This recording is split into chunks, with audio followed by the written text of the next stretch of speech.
Did you know that according to the U.S. Small Business Administration, nearly 50% of small business within 5 years? Not because there wasn't a good idea or that the business person was not smart, but because the operational systems and management couldn't keep up. Welcome to the Wickedly Branded podcast. I'm your host, Beverly Cornell. I'm the founder and fairy godmother here at Wickedly Branded. And today's guest is someone who quite literally makes sense. Kendall T. Braxton is the founder of Braxton Management, a Detroit-based operations and administration consultancy with a really bold mission is to bring clarity, structure, and sustainability to businesses and associations that serves as pillars in the communities. Kendall, I'm super excited to have you here. Thank you so much for having me. We have a little bit in common. That's how we connected on LinkedIn. We are both from the Detroit area. We both got our degrees at Wayne State University. And I am just excited to talk to a Midwestern gal today. It was fun. You've done a few things. You actually started a business when you were in college, which is awesome. I never would have thought to do that. So tell me how the business kind of started, the spark of your business, how you got here, what the path has been like for you.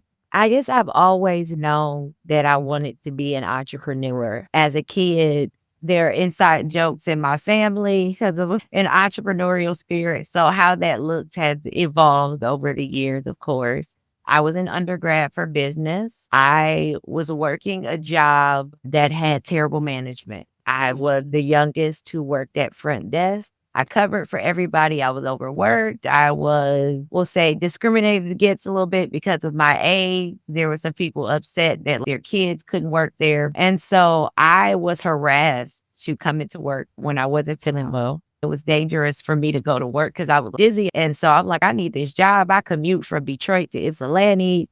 I need this little check. And so I went in and that was the last day I went in. And a criminal defense attorney, I used to babysit his kids in the summer. He reached out to me asking if I was still looking for work. And on this particular day, I'm like, I sure am. I met with him and his legal partner. And before we know it, he was my first client. And I provided legal secretarial services for a criminal defense attorney. And then I quit over voicemail. And I typically would do that. I was raised to be very professional. And I was going through some health challenges. And it was just total disregard for my safety.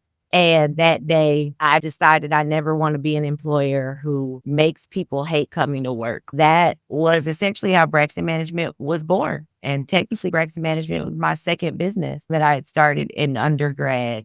But it started with a text from a client. And next thing, wanting to do event planning, I realized I need all of those skills to do administration and operations management. And we have since grown and worked with various industries. Talk a little bit about how early stage entrepreneurship.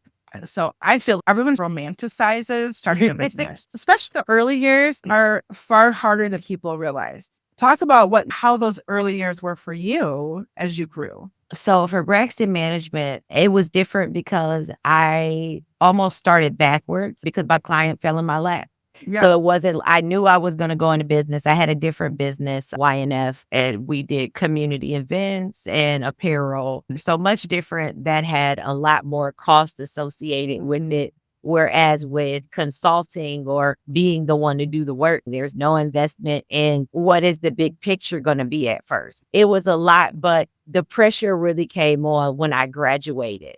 Because now I'm not in school anymore. This is really business. I need more clients. I had another contract before I graduated that I actually left. You have to make a decision. Let me do the work now so I can identify what it is that I want to do, that I'm truly good at, what I'm aspiring to do, and the kind of clients I need to go after. For years prior to me hiring a W-2 employee, I would always preface that with my client. I know you're connecting with me right now, but eventually there may be another person assigned to you, just making it known I have a bigger vision. I have a couple legacy clients I've had for 15 years, Kendall. That's amazing. Yeah, it is amazing because people don't keep a marketing company for 15 years. Well, I knew there was going to come a moment where we'd have to part ways. We set them up for success, essentially, is what's happened. We've created templates and systems and structures for them, and that now they're able to be more independent. Let's take the next quarter and transition everything in a really nice way so that they're set up for success. Even though it feels a little hard with those cornerstone clients that you have, it's important that you do understand. I think that maybe in the long term, this isn't the right fit because we both have grown as business owners and my client has grown as well. And they have different needs now. And I am building a different business now. So it's totally understandable. And even when you've been in business for 15 years, it still happens. You get a client you love, and then this happens. It still happens. It's just in different ways. What do people come to you for? Tell me about the people you work with and how you help them with the structure and systems.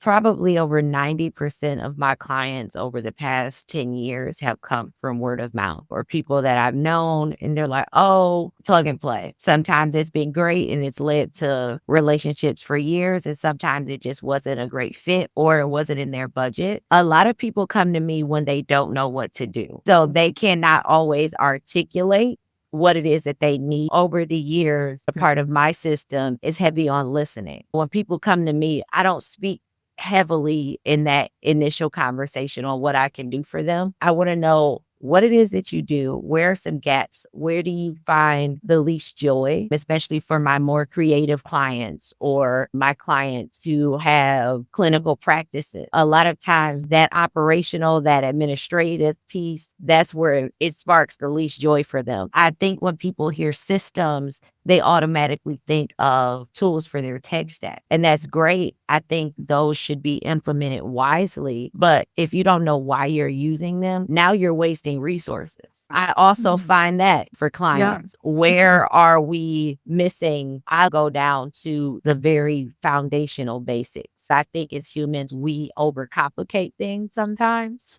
Usually they don't know. So I find out what's the process and then create one for when they don't know, create one that works for them. I feel like that a lot happens with marketing too, and exactly the kind of the same thing. This is what I love talking to people in operations and human resources and even in the money side of things, because I feel it all comes back to that foundation. If you don't have the strong foundation, it creates what I call the tornado of overwhelm, because you're like, I need that other tool. I need that other tactic. Before you know it, you have 100 things and you're not really doing anything well. When you focus like that, when you get structure and systems like that into place, it relieves decision fatigue. It relieves so much pressure from the business owner in ways you didn't even know were possible. Every time I've done something, I actually have a whole course called the Marketing Binder Bootcamp, which is about organizing your marketing. I love that for you. And I think for me, systems came a little bit later. After so long, you get used to doing everything. It's second nature. And for so long, it was just me who had to do it because it wasn't these large companies that were my clients. Right. It was my smaller business. So I just knew it. But as time went on, I said, even though I have it up here, I need to write it down and make it plain. Before I hired, I made sure I said, we need to have policy and procedure. She works remote. I already have policy and procedure for when we have an office. So you know what to do when you're coming into this space, because now I know even more so, it's not going to be me doing this all the time. So someone else has to do it, even for certain things for clients, making videos. So the staff, I think knowing the team that I'm working for is very important as well for their learning. Some people can just read it and go for it. They're good. Yep. You tell them once, they got it. They might take a couple notes. That's it. But there are some of those visual audio learners who need the video. My employee is a more visual learner. So that means I am making videos for different things that she may need to aid what's written down. So it looks different kind of for every client, so to speak, because we tailor our services. It's really hard sometimes for business owners to make time for marketing, and oftentimes it gets pushed to the side. And I'm assuming that operations is the same way. I'll just deal with it next week, or I'll just do that thing next month, or I don't have time to do that thing because I'm doing the thing. There's so much that can happen to get in the way of systems. But if you want to scale, if you want to grow, if you want to clone yourself, you absolutely need structure and systems for yourself and for the people you work with to be successful. Well, you'll be that statistic, that 50% in 5 years who do not make it, right? I'm sure you've seen it time and again where people just don't make it because they didn't do that work in many ways. Yeah. And I try to explain to people, especially when I just facilitated a cohort a few months ago for creative entrepreneurs. And I was explaining that not every entrepreneur is a business owner, and that's okay. That doesn't make you less than. I said, but if you're trying to build this into a business, it has to be about more than just you, even though it's just you right now. Whatever you do, there has to be some structure. You have to know what you're doing because the unexpected can happen. You're going to have great difficulty getting that back on track. Trying to explain that and knowing what is it that their goal is that helps me maintain their operations or streamline however that may look, knowing what their goal is. And first and foremost, is this being built into a business? Or is this just a side hustle? A freelance job. Something that you Yes, want to do? But what is it that we're doing? Because that's going to tell me what I need to help you. Yeah, what are the goals and the vision? I love that. It's such a good reframe in many ways. I think that's where it was for me too. I was just freelancing, had a couple clients, and then when I started to get referrals and grow, I was like, crap, I need to figure this out. As you grow, as your vision grows, as the business evolves, your structures and systems always need a little bit of love. Always. Yeah, they do. And for those, because there are some clients where you just need to come in, set up systems for them, and maybe do maintenance. But then there are other clients where they need someone to really do that management piece, not just the consultancy. And so with them, that's always interesting because it's only as successful and they relinquish the control of the operation because they want to be, sometimes they're like, I just want to hand it off. But when they hold the reins a little bit tighter, that will prohibit the growth. They are not doing the work. And I'm sure you get that in marketing as well. They're like, I just want someone else to do it. But no, I still need the control. And we want to make it clear that we want you to be able to live out your mission. We want you to be able to do that. We're just here to help you execute that. But without the proper free rein with respect to the mission and with respect to the values of how our clients do things, we're not able to do the work that we do, including that. Let's make sure everybody is still properly trained because I even just got a newsletter from a bigger operations firm. People aren't regularly training and wondering why things aren't going well. We can't just train you once and think More than without the FEs, without the structure and system, I would not be here. I would not be able to. And what's great is that I have been able to remove some of the things that drain me and do more of the things that drive me, do the things that I really love. Talk to you today, Kendall. Or after this, I'm going to the chamber in Fayetteville and I'm giving a talk on distractions in business and why it doesn't help you with your marketing. So I get to do these things because I have people that are part of the structure and system. So for people who are listening to my listeners, I want you to think about this. What are some things that drain you and how can you create a system or structure around those things so that you either can remove it, delegate it, automate it, whatever it looks like. And if you need help, Kendall's perfect for you to help you with this because he lives in systems and structures every single day. You don't have to do it alone. There's people who do this every day and can give you some really good structure systems to at least get you started even. And then you should develop it out further as you grow. I am a systems girl. I will always be a cheerleader for the systems, Kendall. That is awesome. I want to change the conversation to marketing because I am a marketing nerd. And I know your employee that you do have does some of your marketing for you, which is amazing. But kind of want to talk about, I always ask everybody, I have a magic wand. And for my listeners who are new, it really looks almost like Glenda from Wicked. The name of the company is Wickedly Branded. So it all flows from that story, that center. But with my wand, I always ask everybody, is there something that you're struggling with today in marketing that you wish I could wave my wand and make it all better for you? And if so, maybe we could talk a little bit about today and I can help you with the next step related to it. So is there something that you're struggling with today related to marketing? I love that. I would say I am one of those people who I have marketing time on my schedule. And sometimes that's the first thing to get pushed if something else comes up. And then I have to constantly catch up or hold myself accountable. Yeah. I would say marketing has never fully been I went to school for business. Yes, I've had to take some marketing classes, all of that. It's more than just the pretty stuff that we see, but it's never been like my main strong suit. I've had to do certain things for clients, which I do it better for clients than I do myself. If I'm honest. Welcome to Entrepreneur. But I would probably say finding a good marketing mix, specifically even for Braxton management. Most people just think, oh, just make sure your social media or this and that. But a lot of times the clients for Braxton management, they're online, but they're not looking for operation on social media. Their visibility. So I still have to be accountable for being visible, but it's also all of the other aspects. I think social media has taken over to where a lot of people think that's the only marketing, but that's just the latest stronghold. So I would say probably finding the right mix in how to properly market Braxton management. I feel like if you're selling to other businesses, like business entrepreneurs, like owners, small business owners, for example, then LinkedIn is the place you need to be absolutely 100%. And you also, I believe, need to be writing and talking about the things that you do every day for clients and how you're different and what makes you different and how even things like, I think, go a little bit controversial and like the things you hate about your industry and why you do things differently. And so like the story you told about how you wanted to be a different leader than you had been led initially and in that job, and talking about in ways in which you show up differently and why that shows so much more about what you do. But I always say this when it comes to the marketing mix: you want to be where the people are, like Little Mermaid. You want to be where the people are, and you want to be really specific about how you connect with those people.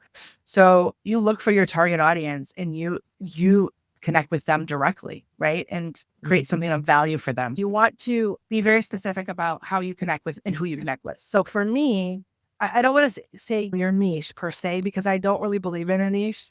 I'm controversial. I believe in narrative resonance. People who resonate with your story, resonate with the work that you do, resonate with your values, how you show up, who you are. This podcast for me is a place for me to find people who I think will have narrative resonance, meaning people who were like me 10 years ago, who I believe can benefit from the systems, the structures, and marketing I put in place. So I interview people on this podcast who are business owners, that are women business owners, mostly solopreneurs, who are exactly where I was 10 years ago and really struggling with that idea of like, how do I show up and be more visible in a way that's really aligned with who I am? So I am strategic about the connections I make, because in the idea of the podcast, and I say this a lot for my clients, if you want access to people, start a podcast. People love to be invited to be on a podcast to talk about themselves. And so this is one tool. I'm not saying everybody has to do this, but what it has afforded me is a way to say, hey, I find you very interesting and I would love to talk and learn more about you. And even if you don't need my services, you probably know people who need my services. So it allows me to build trust, trust in a way that isn't swarmy or salesy or like icky, because I don't like that at all. Excuse me, I'm so sorry. It allows me to really create a genuine connection, which is genuinely me. Yeah. So that feels authentic to me. So if you love to write, then you should be an avid blogger. If you love to talk, then you should be on a podcast or doing video. Like whatever your forte is, your strength, you need to find that. And then whatever that is, do the thing that you love to do more than anything else on the channel where most of the people that you're serving are, and then repurpose the crap out of it. Meaning, if you are a writer and you write a blog, then from the blog, ask AI to make it a newsletter. Ask AI to make it 5 social posts. So you have one piece of content you poured everything into, your heart and soul and every single brain cell into, that is the masterpiece. That is the masterpiece of your work. And then use AI and tools like that can help you slice it and dice it into different ways. Or you do a video that's really good because you're like the talker and that's what you do. Then you take the transcript and ask AI to make it a blog and then repurpose it from there. So spend the time on one solid thought leadership piece a month even, and make it amazing. And then use tools like AI to be able to repurpose in the places where you want to show up elsewhere. So you're not like reinventing the wheel every time. And I say, like when I work with my clients, during the brand spark experience that we have, where we spend 90 minutes to 2 hours and we really ask a mountain of questions. It's that foundational, it's the listening, it's the understanding where they want to go, where they've been, the challenges they had. When we deliver the brand magic blueprint at the end of that, we talk about their pillars, like the pillars of content that they're going to only focus on. And there's things underneath the pillars, but it organizes the thoughts in a way so you always know to stay within like the thing you want to be known for, instead of going off on a tangent. And now that, like, for example, I have pillars, like last night, you use the word clarity, and do not take this as offense, okay, in any way, shape, or form. But I think clarity is overused on social media right now. I see it everywhere. Everyone's all about clarity. I'm over the word clarity. Yeah. And so my word is coherence is the word I decided to use. And I talk about how clarity seems simple, but it's not simple. It's actually one of the most complicated things you can do. And it's not a quick fix. It is far more in depth than that. And that's why I think coherent is much better, because it's like this deeper understanding of the truth for people. Now that I know like my pillars, one of my pillars is awaken. It's the idea of how to bring your brand magic to life. It's this idea of that like clarity is part of that. Then talking about that makes sense, right? Yeah. So if you stay within your pillars, like 4 to 6 different pillars for the things you want to be known for. So when someone says, "Oh, I need help.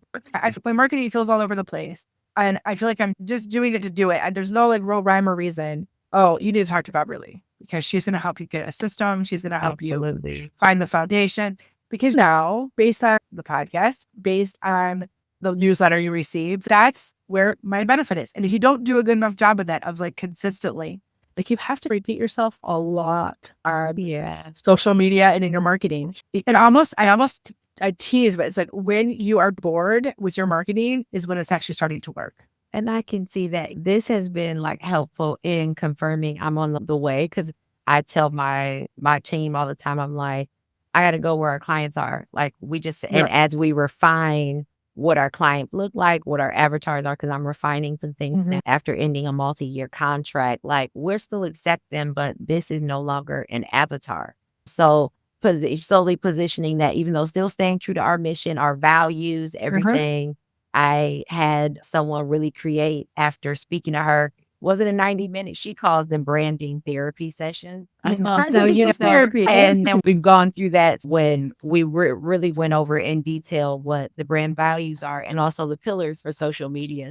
I'm on LinkedIn. I do blog. We have a blog on the website. We do articles on LinkedIn. And for when I say social media, I know that LinkedIn it like stands alone for me, because I know that is where business and professionals are. But I know I can't stop there. Is more so in that marketing mix. My headphones are over me.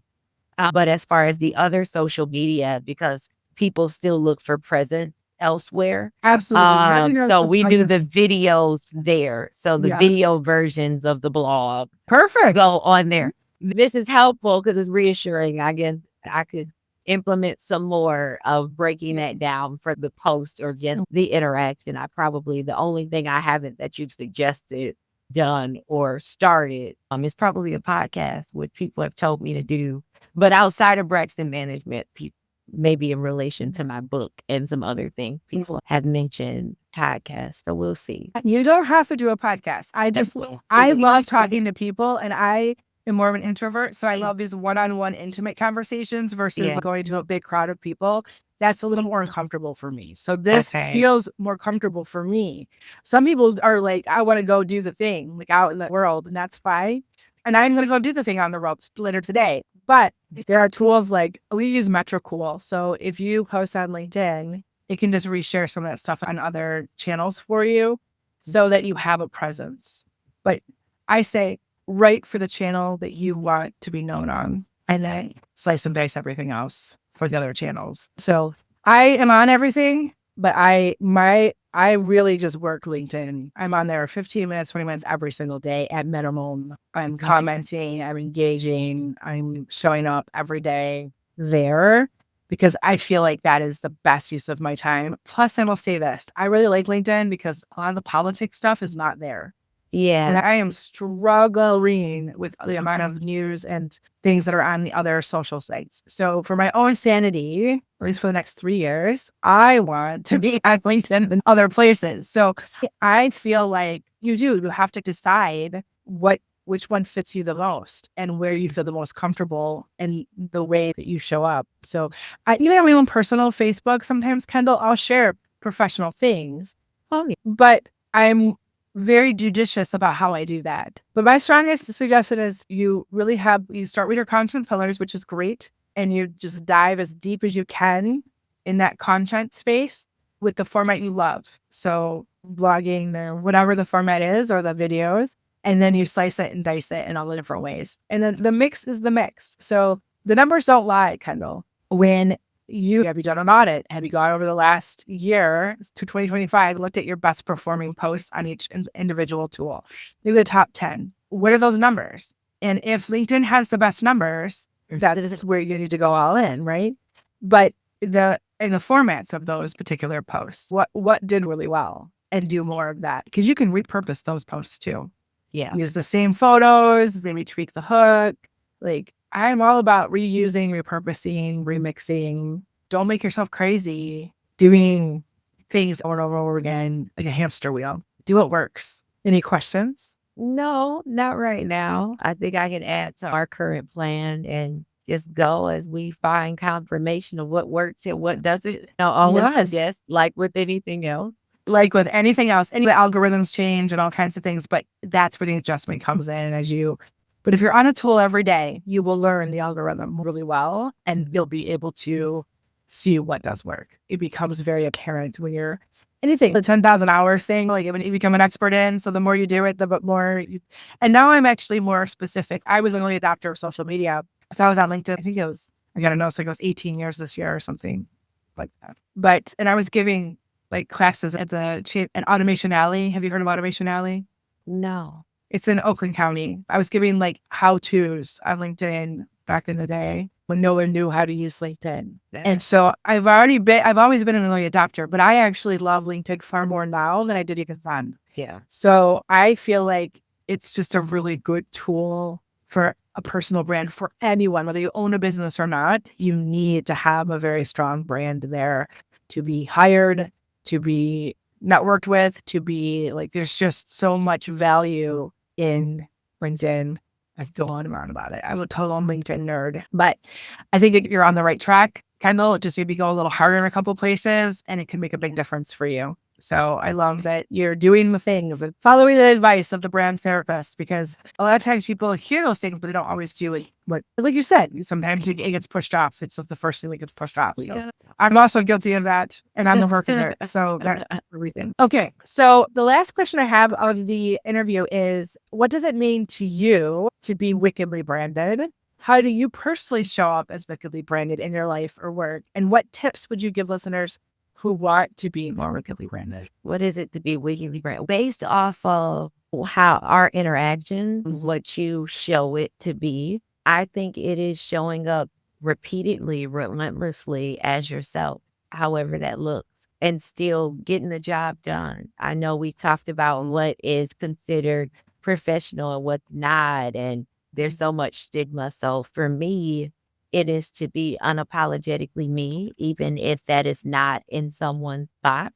For me, that is doing more than one thing. I believe very deeply that whether you do one thing or 100 things, I know that's hyperbolic, but one thing or 100 things, whatever your gifting is, do it all. Now, that doesn't mean you can do it all in one day. Do it all at the same time all the time, but Seasons that you do. there are seasons, and some days look different. Some days will look different, but whatever your gifting is, don't let someone tell you not to. It's okay to be a Renaissance woman and not apologize for it. That doesn't mean to make other people feel bad. If you're doing that intentionally, that's not wickedly branded. That's just wicked in the way. Yeah. But some people are just not going to be for you, and that's okay. Right? Like, Exactly. actually, I want to know that sooner than later. So I want to position myself to where I almost repel people who are not my jam. Exactly. I love that. Yes, because not everybody is my jam, and I'm okay with I am okay with that. or whether that's business or personal. So if I had to